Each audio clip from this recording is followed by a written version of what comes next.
豬哥哥最懶用稻草，嘿呀呵嘿呀呵運稻草，嘿呀呵嘿呀呵搭稻草，稻草屋堆好晒咯，歡笑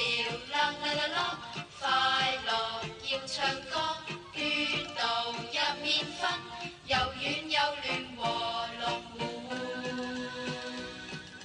豬姐姐也懶做木屋，嘿呀呵嘿呀呵運木料，滴滴滴答答答答木屋，木屋一定好晒咯，歡笑啦啦啦啦，快樂要唱歌，走到入面坐，冷風吹不過落湖。小山豬勤勞做石屋，嘿呀呵嘿呀呵運石土，堆磚搭石做石屋，石屋一起好晒。